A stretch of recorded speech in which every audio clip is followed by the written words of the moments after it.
All right, happy Saturday afternoon, everybody. Welcome on into a little round ball rewind, talking Texas Tech's biggest victory of the year. The victory, the win they needed in Big 12 play to try to get off that outside the bubble, definitely firmly on the bubble, inside the bubble when it comes to the NCAA tournament here. And we can almost say it now, a few weeks. No, really, it is. It's later than you think. Glad you're with us today. We'll get your thoughts on Texas Tech and Arizona, a 70-54 win as the Red Raiders pull away late. Let's do it. Let's have some fun today. In three, in two.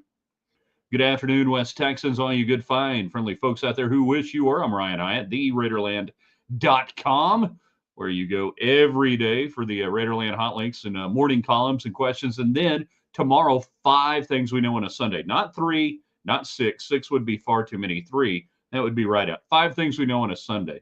Check out the column in the morning. Brought to you in part by Kyle Rogers, our realtor in Raiderland, a great RE/MAX agent here in West Texas. Check out his page on Facebook, Kyle Rogers. And I think he had an open house maybe on some property out in Levelland today. I think I saw that right. And a lot of good stuff for you out there. Also by Sideline Provisions. Look good, feel good, play good. Look as good as the Red Raiders play. Sideline Provisions, owned and operated by great Red Raiders. In fact, some former D1 athletes involved in that deal. And you can find them there at Quarter 4 or go to quarter4.net and go to Red Raider Apparel drop down, and it's Sideline Provisions. The Guns Up logo, you know what I'm talking about. So, all that today. We'll get your thoughts on the game, your thoughts on Texas Tech, and everything else that is happening. Glad you're with us. All the communications, whether you're on YouTube, and we welcome in everybody on YouTube. Great YouTube channel, folks. And even if you watch on Facebook or Twitter, at Ryan Hyatt Media on Twitter X, you can subscribe to the YouTube channel. Don't cost nothing, so you might as well. No matter where you are, United Supermarkets, and they're stocked up fully. They're good to go. I know we're expecting some, cold temperatures this weekend. That cold front is probably between Plainview and Lubbock right about now. I know up in Canyon it's in the 20s, so I think we're still in the 40s here, just south of Lubbock and in Lubbock. So let's see what happens from here. But yeah, don't panic. Don't panic buy. But United Supermarkets and Market Street, they got you taken care of. The hell you say, the hell I say, the hell they say, the hell we raise. Thumbs up from James getting in on our Facebook page and also rebounding won this game. Rebounding at times was a little bit, I was kind of worried about it. At the end of the day, though, you do show up on the rebounds 50-34. Defensive rebounds 34-26. Offensive rebounds 16-8. Texas Tech wins. Second chance points, that was Tech 16-8. If you told me that in the first half when Tech was bricking ill-advised threes, I would have disagreed. And this was by no means a work of art from a basketball game. Tech shot 36%, Arizona 31%, and you just kind of had to scrape together and figure out some stuff. 3-point field goal shooting, Tech 6 of 23. Please stop shooting three-pointers. Go to the rim. Get in the paint. Go to the paint. Points in the paint, 28-22. Arizona wins that one again. And then fast break, just nobody running for Tech. 3 fast break points, 10 for Arizona. The biggest story of the day, at least individually, I would say, would be JT Toppin. He comes back. He's been battling some illness a little bit. Has a 20-16 day. It's this simple. You want to win big games, your best player has to be big. JT Toppin's your best player. He's got to be big. And he was big today as the day went on, and they did a good job getting him involved. But your big dog's got to lead if you want to win games. And finally, this is the first time Texas Tech has beat a team that would be considered right now an NCAA tournament team. You finally get a quad. This will probably be a quad 1 win, quad 1 or quad 2, depending on what Arizona decides to do from here. But you had to have this game. We talk all the time about the Hoops HD number and the difference. There was a great breakdown, and Tech has been in the 50s up to 44 going into the game. I suspect this will get you into the high 30s with the win over Arizona, and that's really kind of your last really feel good about your chances as an at-large team if your hoopshd.com number is in the late 30s. Anything else after that, you're playing with fire, Scarecrow. The other site we pay attention to that's the best, and we're not talking about predictive, we're talking about NCAA tournament, is a Dave Almond's site, bracketville.wordpress.com. These two sites do the best job predicting who's going to be in the tournament real time and as the year goes on. Both Dave and TK there have had Tech just barely in the tournament the last week. They've been more bullish on Tech than I have. The biggest thing, and they did a great breakdown at Bracketville, talking about the curious case of Tech, where they are the outlier this year when you have the net number, the NET number, and why Tech shows up so good there is they blew out a bunch of bad opponents and put up big 20, 25, 26-point wins in non-conference play, but yet haven't really beat anybody of consequence until today. Until today. Now that changes that aspect. Texas Tech finally gave the NCAA selection committee a reason to ignore the non-conference schedule and some other things and say, okay, this team, we look at it, we watch it, we think it's good, we think that should be one of the teams in the tournament, but dang it, you got to give us a reason. They gave you a reason today. Chris, Healthy Toppin puts this team on a whole other level. Absolutely. That's why he's there. That's why you went out and bought his services away from New Mexico and got one of the biggest free agents in the college basketball market.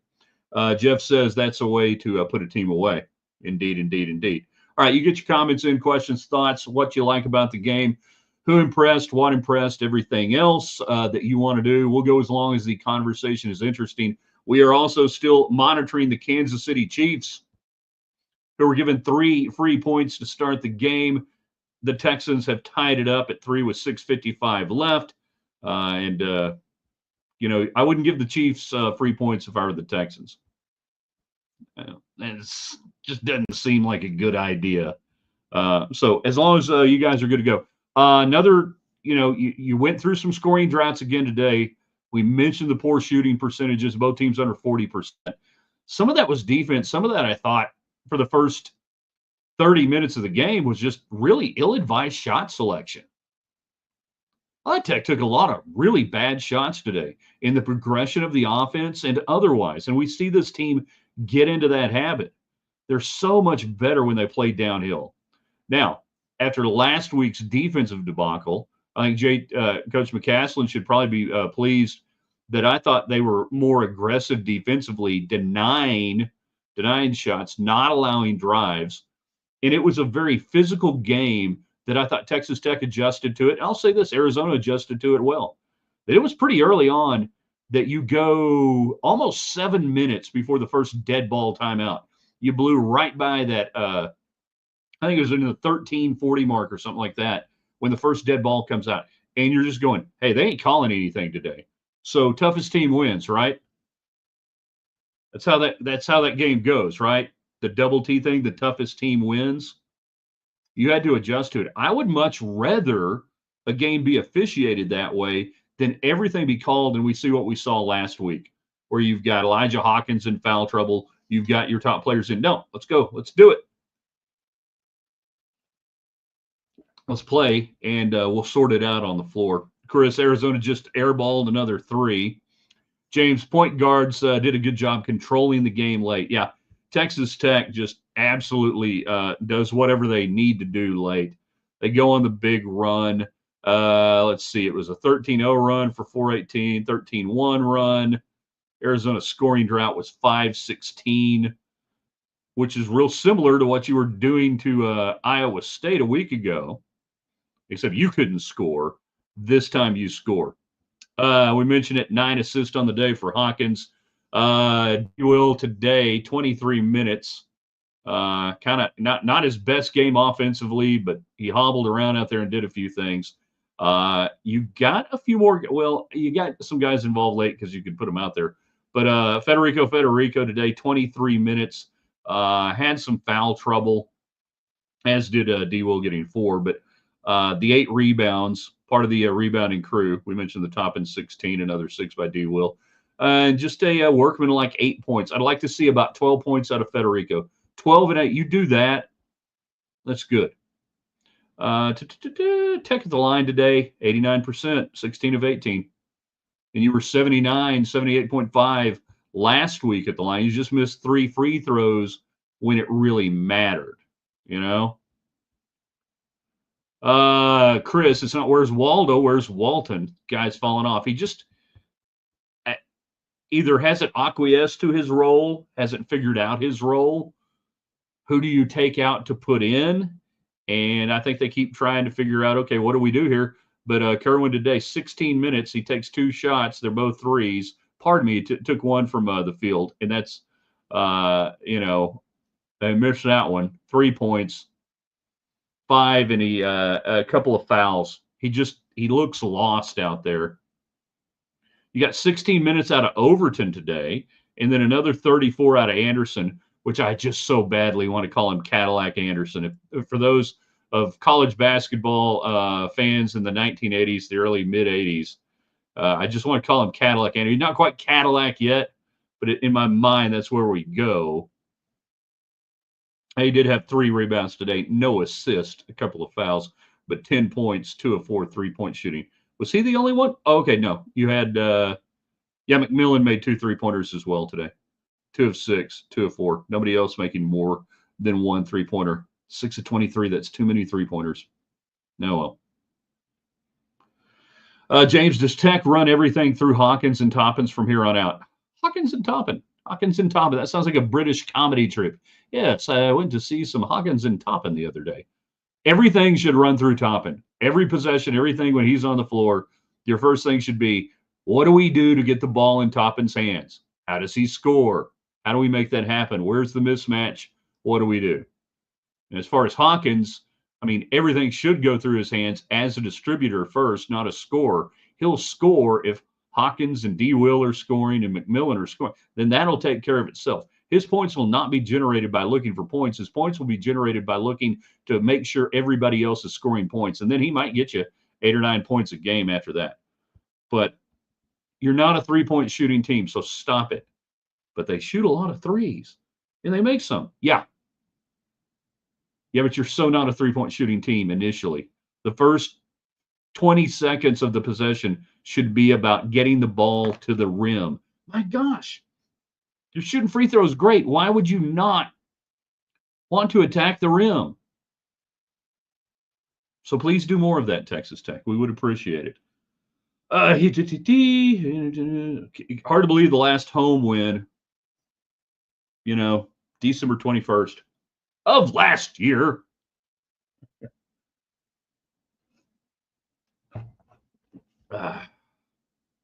Jeff, with a great reference to one of our references during football season there. The Fish they're farther out, cast out just a little farther out. The Fish are farther out. The Fish are in the paint. The points are in the paint. There is a number, and I don't know what it is specifically for Texas Tech. I would say around 15 to 18. That if they shoot between 15 and 18 3-pointers in a game, I think that's the sweet spot. I think it's just right on. Anything else above that seems to have a diminishing return. And so many 3-pointers, particularly in the first half. How many did they take? There was nobody in rebound position. There was nobody anywhere near the basket that could help you out. And remember, if you're really good, you're hitting 40% of those. So 6 times other than that, the other team's taking the ball and going the other direction. Go inside. Attack. Do more of that. You'll be really good, I think. So you get that win we've talked about. That was the main thing, get a win. But you also, you get a win 70 to 54. You get a double-digit win that this Tech team that has been so good in the net, NET, that will help not just with getting the win, but with getting that kind of point spread win. The easy double-digit win, the metrics, all that good stuff. Now, we should probably have a discussion, and I'm probably not the best person to lead it because of my horrendous math skills. But the net, and this is where fans get a little confused and go, well, Tech's so high in the net. Why are they, on the bubble for the NCAA tournament? The net is a predictive number, designed to be a predictive number comparing teams to teams on a game-by-game basis. What we look at is a long-term number, the resume number, and that's what we talk about, the Hoops HD nitty-gritty, Bracketville.wordpress, of what they do. They're generating numbers and metrics that are based on projecting a field of 68 teams where you would fall within that field. The net is a head-to-head comparison on a game-by-game basis that we would say we would use this as a predictive analytics and say, hey, this team's probably 5 or 6 points better on a given day. Add in this, take out that. So that's why Tech's been so high on one and so low on the other. The numbers generated are generated for different reasons. And again, when it comes to statistical modeling, you're going to get the result of your input. And welcome to my discussion about how they manipulate numbers on so-called man-made global warming. Thank you very much. We're here to help. Jeff, Arizona's been averaging the 80s, scoring Big D today. Yeah. Well, both teams. I mean, Texas Tech has been a fairly, at times, high-flying offense until they staged the Border Conference throwback game today. Not a huge outing there at Kansas State, but Kansas State, there's so much purple in the building, you just kind of you lose your mind. CJ Plus, after they shot threes, no one there to get offensive rebound. Yeah, it may as well be a turnover. That's one of the things we talk about with the fascination on three-point shooting now in the college game and the NBA game, which I don't watch. Good time, good place, but there are still some fundamentals in basketball. And if you're taking a low percentage shot, which the three-point shot still is, and nobody's there to rebound, that's, to me, doubly wrong. And that's why you're right. You know, you could consider that a turnover. A missed three is about like a turnover. Yeah, points off turnovers today. 7-14. Is that right? Am I seeing that right? No, that's bench points. 21-14. Points in the paint. Where are my points off turnovers? There it is. 14-7 Arizona. I thought I had that number right. Cadillac Anderson. Just, you got to know your basketball history for that to matter. All right, a few more minutes. We'll continue getting your thoughts. Discussion on Texas Tech and Arizona Tech gets the win they needed. A lot of things to like. Maybe the best thing for a team that had not been able to finish at home against UCF, against Iowa State, that you more than finish off an Arizona team, that won. I believe had they gone into, was it West Virginia? They went in and blew the doors off them. So it wasn't like they hadn't won a game on the road in the Big 12. You finally figure out that pesky United Supermarkets Arena building. The crowd got into it late. That's good. So if you're going to have like a downtime, have the downtime when the students aren't there. So for most of the students, this was their first game back, and you win big. And I hope they get, I don't know what the promotion is, like free pizza or something. I don't know. There's always some sort of promotion if you win, do something like that. Breaking news out of the world of professional football, which used to be the NFL, but now that's college or the NFL. 6-3 Kansas City. So we continue to keep an eye on that. Those people who are liking the under in this game, by the way, yeah, even with the free 3 points for Kansas City. KC up 6-3 late in the first, 2 field goals. Harrison Butker, my man, Harrison Butker.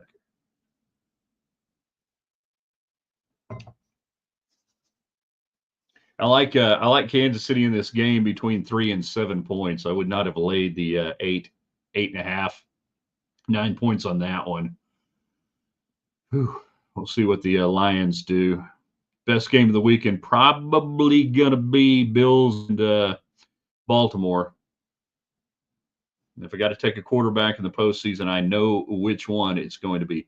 Let's see. Home in 3 hours. We'll be here. Keep driving. You're going to make it. Shouldn't be too far. Really, 3 hours seems like a long time. Oh, well, I guess the store is a little crazy, so that does make sense. All in all, exactly what you needed today. A home win. A Big 12 win. Beat a decent opponent. The resume now, I think when we start the week on Monday, And you're looking at Cincinnati single game this week on Tuesday, and then close out the month of January with Oklahoma State and TCU. All three of those games are winnable games. I don't know that you say you automatically win them, but were you to, that mean you would have strung together 5 straight wins in January. You would go into February looking not salty. Again, this is not a team that's playing towards a protected seed. I think the best you could get to right now, me personally, is probably into that 6 to 8 range. But that means you're solidly in the tournament. You go from there, right? Don't want to be on the 8-9 line. No. Nope. Rather be a 10 seed. The column tomorrow, 5 things we know on a Sunday. Check it out, theraiderland.com. If you want to do something for us, share this with your friends on Twitter, on Facebook Live, and on our YouTube channel. If you haven't signed up for our YouTube channel, please do so. It doesn't cost anything. You can watch anywhere you want to. But we're trying to grow that over 500 subscribers. We're a little late to the YouTube party, but hey, we're catching up to a lot of people. And we love everybody, whether they're watching on Twitter X, at Ryan Hyatt Media, or on Facebook. It's always fun to visit with you guys. Stay warm, be well, and we'll see you in the morning on the website, theraiderland.com.